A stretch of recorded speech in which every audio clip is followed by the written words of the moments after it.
La tauromaquia debe ser entendida justamente al contrario de cómo piensan sus detractores, que argumentan que es una manifestación cultural vinculada, asociada a la esencia de la derecha española, lo cual puede ser cierto si nos atenemos a las propagandas de Vox que reparten en las plazas de toros, pero no necesariamente, también pueden ser personas de derecha que son vegetarianas, pero es muy difícil que el detractor de la plaza, de la corrida, de la faena, de la fiesta brava, tenga esa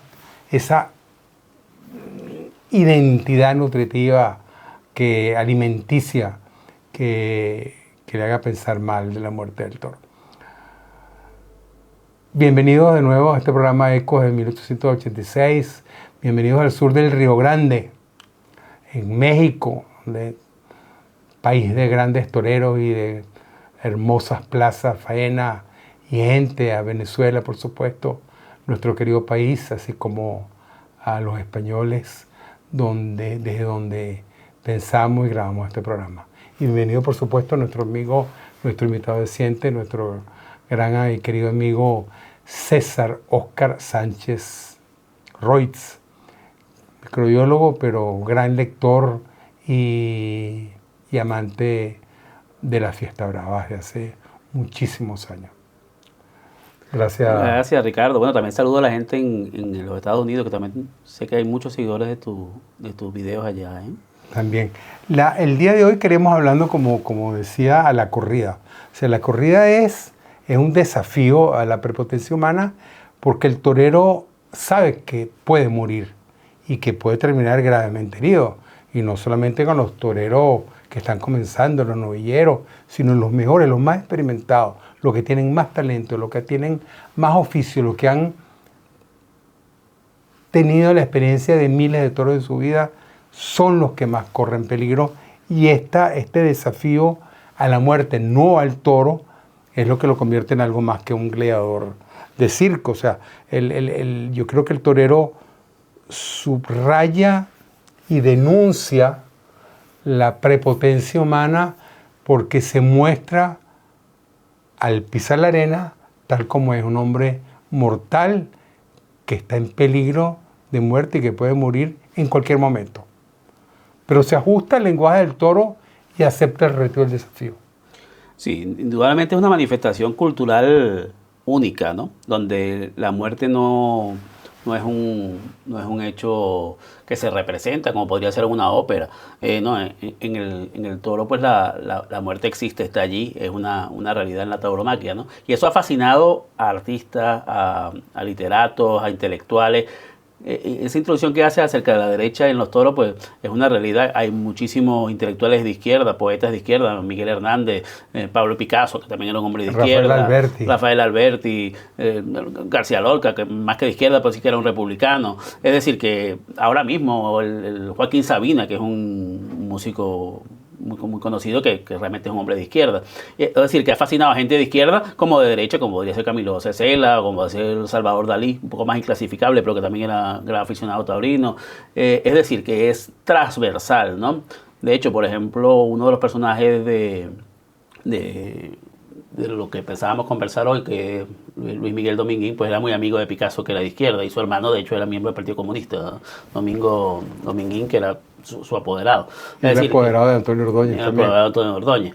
O sea que asociar la tauromaquia con una posición política no deja de ser un error de base. Es, ¿no?, una propaganda de bajo nivel, un argumento político despreciable por lo inútil y porque nos denigra a nosotros como seres pensantes, no como amantes de la fiesta brava, sino como gente que ama los buenos debates y las buenas reflexiones.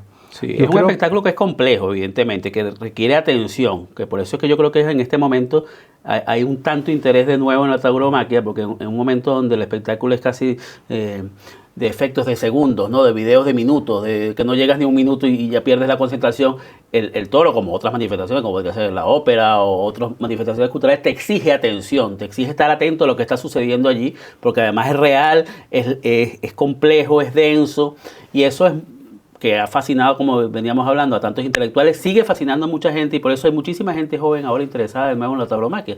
Esos agoreros que hablaban de que esto estaba terminando, resulta que van a las plazas y están llenas y más de la mitad de gente joven, ¿no? O sea que realmente sigue siendo un espectáculo, un arte difícil, pero que tiene muchísimo interés en la gente. A mí me llama la atención que las críticas hablan de la crueldad del torero ante el animal, ante la bestia. Si es un toro, así sea un Miura de 700 kilos, que lo que te dice más bien es que es una denuncia de la prepotencia del hombre, del engreimiento del hombre, que se cree superior al mundo, al universo y se cree dueño de todo. Al contrario, la fiesta brava lo que pone sobre el tapete es la fragilidad humana. Es decir, el hombre piensa, sostiene que es superior a la bestia, de ahí es el traje de luces en comparación con el toro que pudiera ser la noche, la negritud, la nada, la muerte, la razón que vence y se enfrenta a la oscuridad, pero es un acto se deshace de su fuerza, se hace mortal, se hace frágil y se presenta como posible víctima ante un posible contraataque taurino. Y esta es una de las metáforas de la lidia. Es una especie de una gramática poética, el significado de un ritual ancestral que es capaz de cautivar a muchísima gente sin saber muy bien por qué tiene lugar esa atracción por la fiesta brava y por qué 10 o 12 mil personas se pueden reunir en la plaza de toro en silencio absoluto, que se escucha si en el otro lado de la plaza alguien mete la mano en el bolsillo o tose. Es decir, sí, es una cosa, no es sagrada, pero el silencio en ese contexto realmente te habla de un ritual. Sí, el torero cuando está en una corrida de toros está en un momento de reto personal, es decir, más que vencer al toro, que evidentemente va a suceder, o sea, la lucha toro-torero no es realmente tal, es decir, el fin final de la corrida ya se conoce y sabemos lo que va a pasar, salvo algunas excepciones, ¿no? Pero el torero cada vez que se enfrenta se está retando a sí mismo, es un reto personal donde él expone, por supuesto, su integridad física, pero además intenta superarse, ¿no? Es decir, por eso es que son toreros como ahora mismo Morante de la Puebla o José Tomás o cualquiera de estos toreros donde ya tiene una carrera muy larga y que siguen, que ya tú ves que no puede ser un tema ni siquiera económico ni nada, porque ni siquiera social, porque ya tienen el reconocimiento general, pero todavía les queda algo por demostrar. Eso sucede en la tauromaquia, como puede suceder en otras manifestaciones artísticas, pero eso es lo que les lleva a prolongar incluso las carreras tantos años mientras puedan, mientras las piernas lo acompañen, ¿no? Y es una cosa que es sumamente impresionante cuando tú ves al hombre pues enfrentándose a sus miedos. El miedo acompaña siempre al torero. Eso, el torero no tiene miedo, lo que tiene es miedo. Si no tiene sentido lo que está pasando. Y el coraje es justamente, la valentía es esa, ¿no? El coraje es enfrentarse al miedo y seguir hacia adelante, claro, y no quedar paralizado por él. Nosotros decidimos, César y yo, organizar esta conversación, grabar esta conversación, porque él me recomendó un libro que yo no conocía de Hemingway, que es Un verano peligroso, que Hemingway escribió en 1959, cuando regresó a España para ver la campaña, la faena, la temporada taurina de Antonio Ordóñez y Luis Miguel Dominguín, de los cuales era amigo. También era amigo del padre de Antonio Ordóñez, que era un gran torero, el Niño de la Palma. Correcto. Y también era amigo de los padres y de los hermanos de la familia de Luis Miguel Dominguín, y de hecho Antonio Ordóñez se casó con la hermana de Luis Miguel Dominguín, a pesar de que eran, digamos, supuestamente, o eran conocidos más bien, o se presentaban ante el público como grandes rivales y que compartieron la plaza en un mismo día. Pero a mí me interesó eso porque conociendo a Hemingway, o creyendo que conocía bien a Hemingway, me leí este libro y quedé encantado. Yo creo que es un buen libro, su último gran libro, después se lo he publicado, por supuesto, Islas en la Corriente, un libro que salió 7 años después de su muerte, pero ya había sido escrito. Pero en cambio, tu reportaje para la revista Life, que escribió prácticamente sobre la marcha, y me parece insólito. Y yo me enteré de luego que Hemingway le confesó a un periodista que antes de la Guerra Civil ya había asistido a 1.600 corridas de toros. Y que después regresó en 1953, después volvió en 1959. O sea, estamos hablando de uno de los grandes escritores del siglo XX en lengua inglesa y a nivel mundial, que era, digamos, un experto.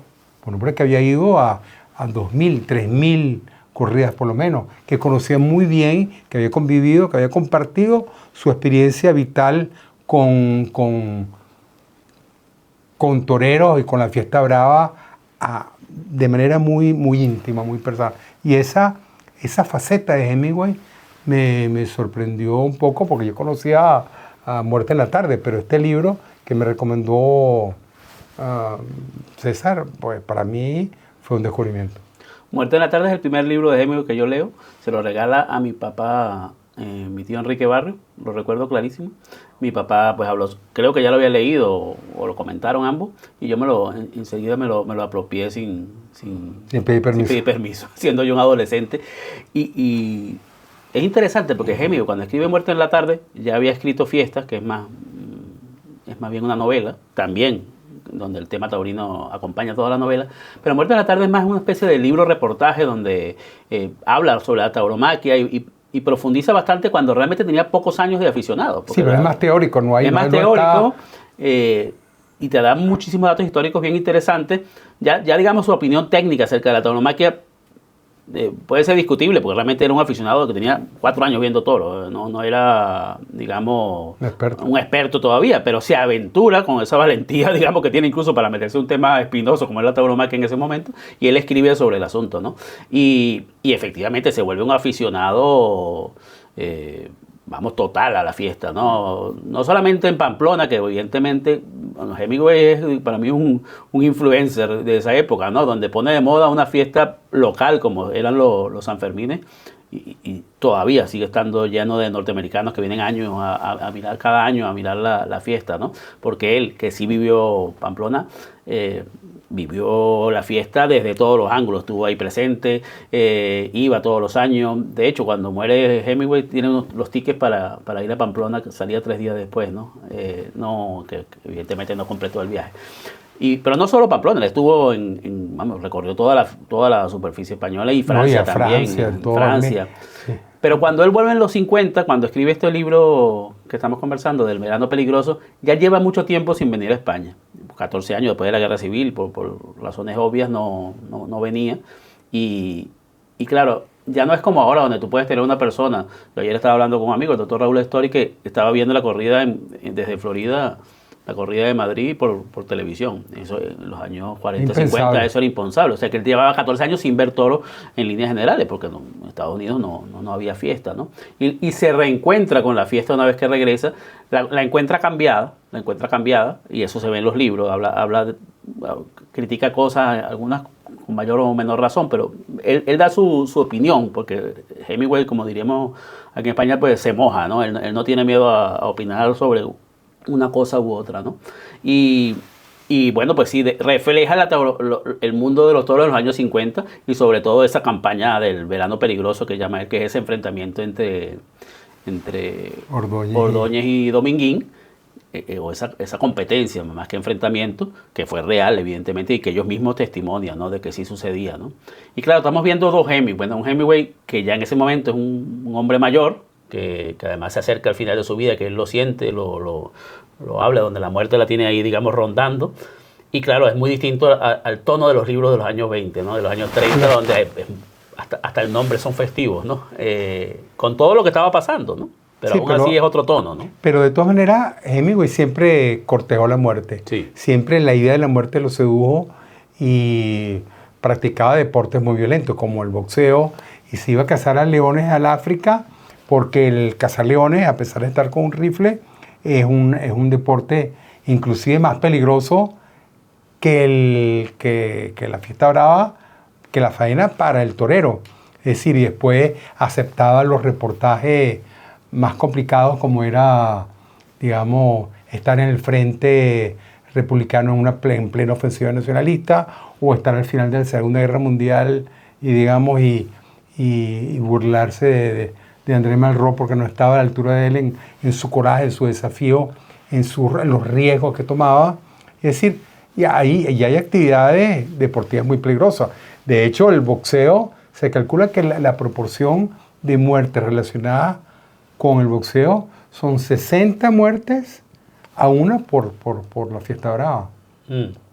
O el fútbol americano, sí, que todos los años terminan con contusiones cerebrales, con enfermedades físicas, digamos, con problemas,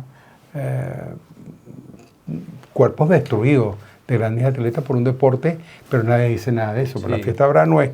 Ahora, le gustaba la pesca mayor también, de los claro, eso es parte de eso. Sí. Él una vez pasó horas pescando en las costas, en la corriente, en las Bahamas, en las afueras de Key West, pescando un pez espada que duró horas pescando, sudando como un cochino, pues no sabe cómo, pero pasó horas y después le cayó un aguacero encima, muy frío, en plena faena, y terminó en un hospital con una broncopulmonía. Es decir, son deportes. Y claro, Anthony Burgess, que es un gran escritor, decía que había algo de extremadamente antiintelectual en Hemingway. Es decir, que no solamente su lenguaje, que no es esos lenguajes cerebrales que caracterizan, por ejemplo, en la obra de James Joyce, el Ulises o el Phineas Wake, o de otros autores de la literatura del siglo XX, de comienzo del siglo XX, son frases cortas, son frases de una gran musicalidad, donde priva un poco la experiencia del sonido, o sea, la presencia de lo físico. Es decir, la literatura para Hemingway no era una herramienta para construir un mundo ficticio, un mundo estético, una obra literaria autónoma, independiente, digamos, que tiene vida propia al margen o más allá de la experiencia cotidiana del escritor, sino que es como más bien como una herramienta, un instrumento que funciona para ordenar estéticamente la experiencia. Es decir, el arte funciona en servicio de la vida y nos ayuda a vivir y nos ayuda a conocer los momentos, esas situaciones límites como la muerte, y no a la inversa. Hemingway privilegiaba el cuerpo, la vida del cuerpo, por supuesto, y una de las definiciones, uno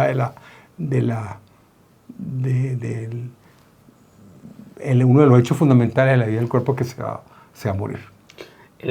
La primera encierro en Pamplona que ve Hemingway, lo ve desde un cuarto de un hotel, ¿no? En una ventana. Y justo enfrente a uno de las personas que está corriendo se lo lleva el toro, ¿no? Y queda ahí tirado, herido, ¿no? Luego no fue tan grave, pero queda herido, ¿no? Tiene una herida de hecho en la cabeza. Y él ve de eso, hay una fotografía de esa caída de ese señor, y él lo está viendo desde el hotel. Y ese día escribe la primera crónica que envía a su periódico, y él escribe desde la posición del que está caído, como si fuera el caído el que está escribiendo, como que le hubiese pasado a él. Pero no era un tema de impostura, sino de ejercicio literario, de contarlo en primera persona lo que le había pasado a él. Él decide, yo quiero estar dentro de esa persona que le pasó eso, ¿no? Es estar inmerso en los hechos, esa escritura, llamamos periodística, reporteril, que acompaña a Hemingway siempre, en todas las novelas o en las crónicas, que lo acompaña hasta el final de sus días, ¿no? Y sí, evidentemente siempre hay un ejercicio, digamos, físico que está allí, la fascinación por la fuerza física bruta también está allí, ¿no? Esa visión que él tiene de los toreros o de los pescadores o de los guerreros. Sí, hay y de la belleza del toro, sí, lo que significa que el toro es un animal majestuoso, pues una cosa que uno no entiende, como un Miura de 700 kilos, sí, que se mueva como un gato y corra como una gacela, sí, y que sean unos animales sumamente peligrosos. Que el que se descuide un segundo, le pierde la vista un segundo a un Miura en el tope de sus condiciones, es una persona que no lo va a contar. Hemingway sigue teniendo muchísimos admiradores, incluso hasta de su forma de ver la vida, digamos, este amor por el peligro, por el riesgo, que ahora mismo parece contracultural, pero existe y está allí, ¿no? Ese festival que hacen todos los años en Key West de buscar el doble de Hemingway, se reúnen más de 100 personas ahí en que son igualitos. En el bar, y que son iguales. Yo creo que podemos ir el año que viene en julio y nos dejando la barba, que ya tenemos blanca, aunque corta, para tener una apariencia similar a Hemingway y ver si tenemos oportunidad en el concurso, ¿no? Ahí él hace un encierro de toros similares de Pamplona, pero con toros de mentira, y creo que es menos peligroso para nosotros, ¿no? Está la situación, ¿no? Ahora, yo creo que Hemingway, a Hemingway se le critica esto como representante de una masculinidad criticada, cuestionada por el feminismo y otras tendencias woke, pero hay también, por supuesto, hay una demostración de virilidad, una percepción del hecho de la masculinidad que quizás nosotros no entendemos, que estaba más presente en el momento de Hemingway, pero más que eso, lo que siento con esta obsesión con la muerte, con la fiesta brava, es que él sentía que en estas situaciones límite, y la muerte, por supuesto, es la situación límite por excelencia, que ha estudiado filósofos como Karl Jasper, por ejemplo, y psiquiatras conocidos en Venezuela.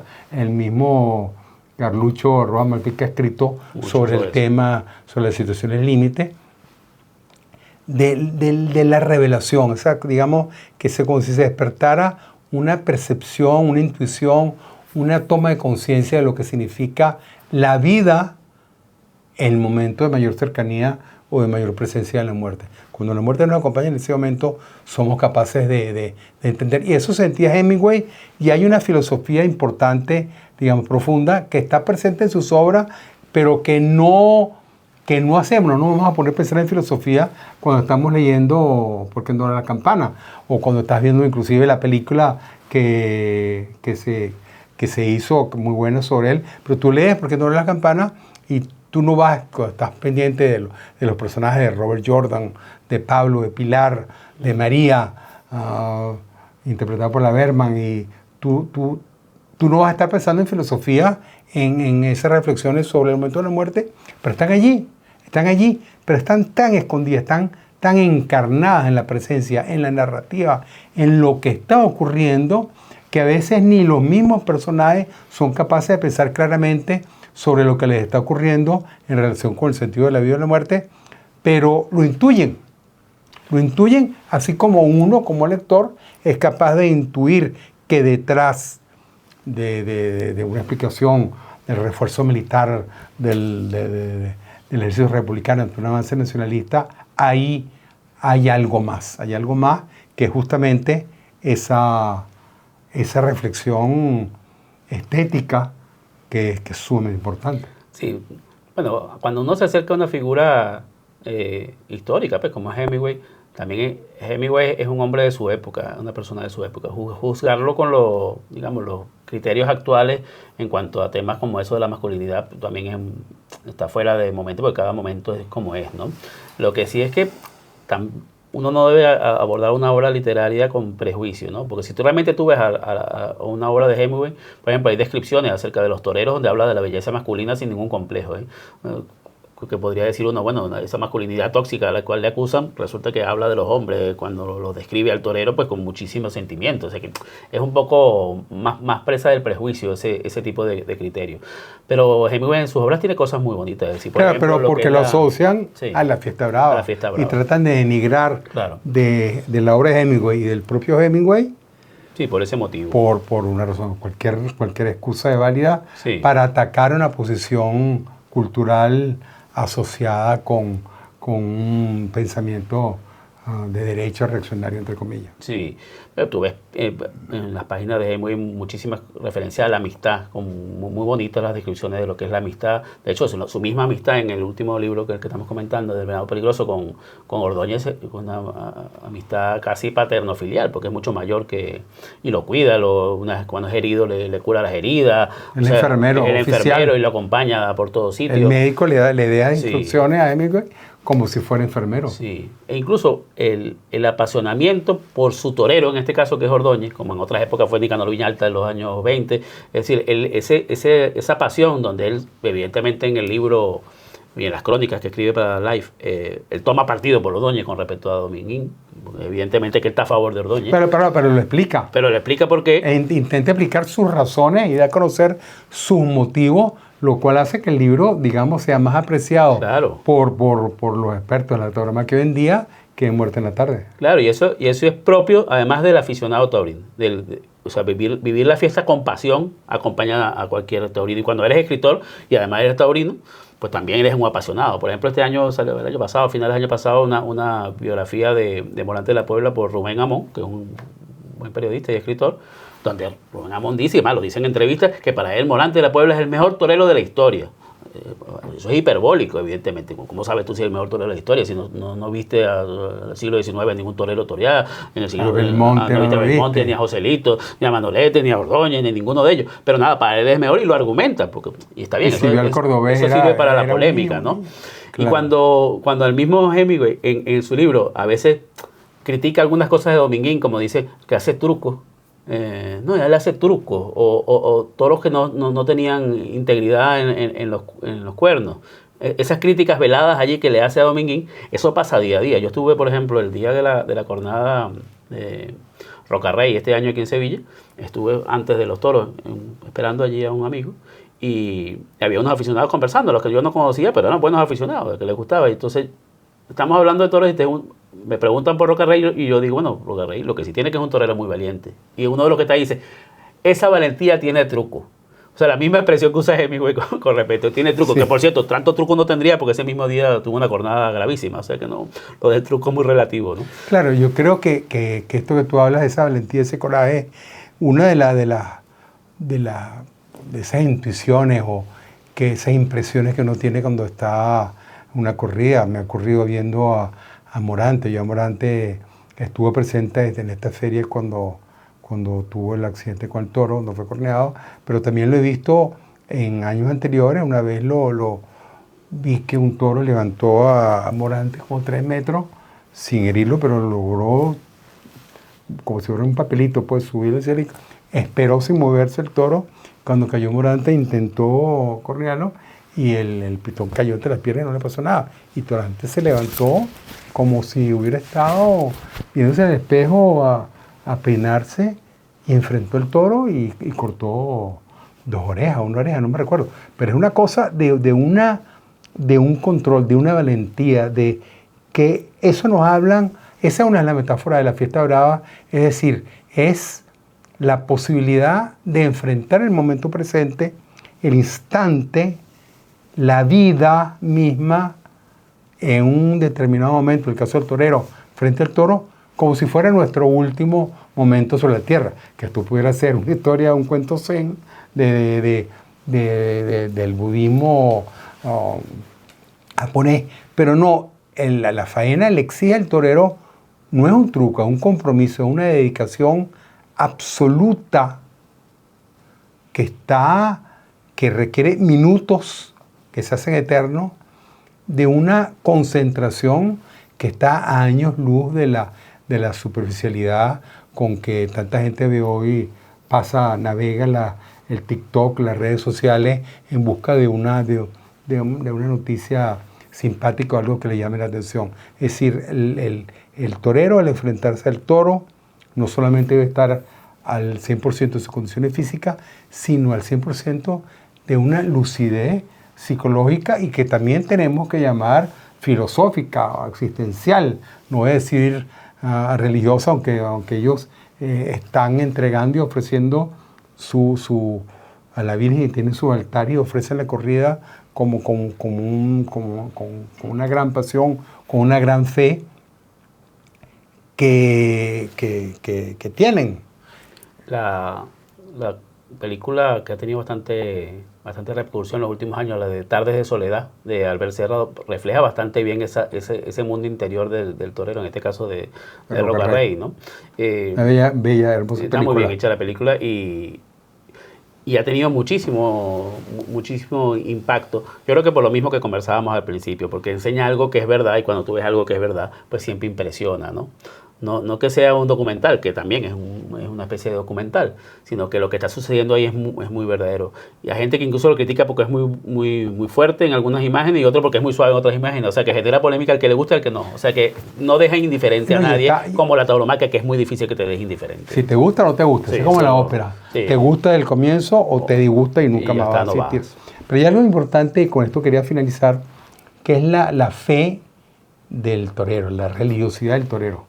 O sea, la manera como se entregan, rezan, oran, pidiendo, solicitando, encomendándose a la protección de la Virgen, de nuestro Señor y del santo al cual tengan, digamos, mayor costumbre encomendarse, a pedir.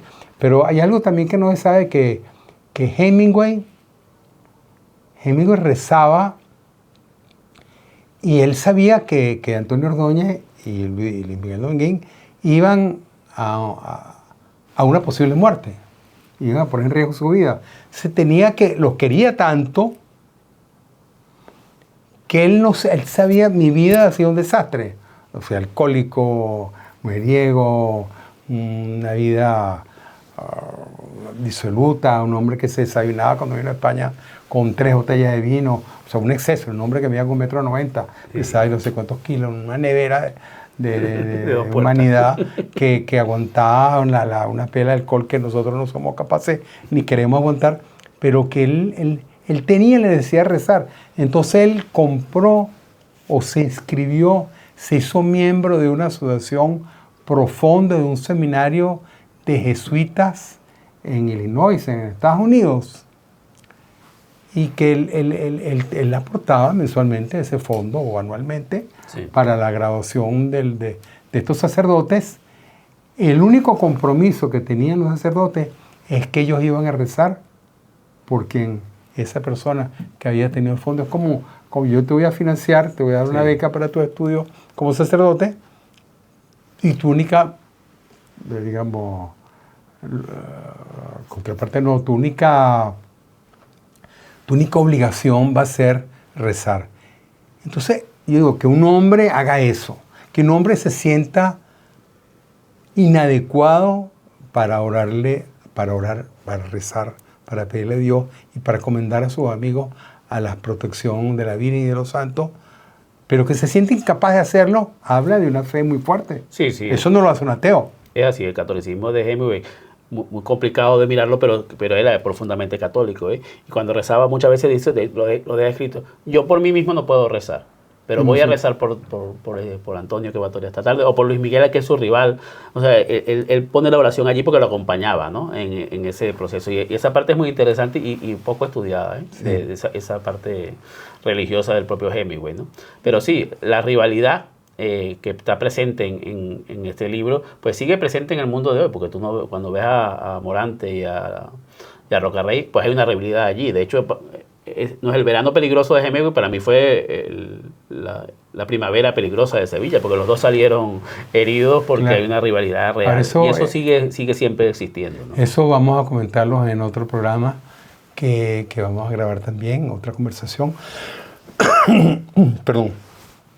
Quería darle las gracias a César y, por supuesto, a ustedes, amantes de la tauromaquia, de la literatura, de la obra de Hemingway, estén donde estén, al sur del Río Grande probablemente, al sur del Mar Caribe probablemente, al norte de América del Sur probablemente, seguramente, pero en el Caribe todo y en toda esta comunidad hispanoamericana de la cual formamos parte.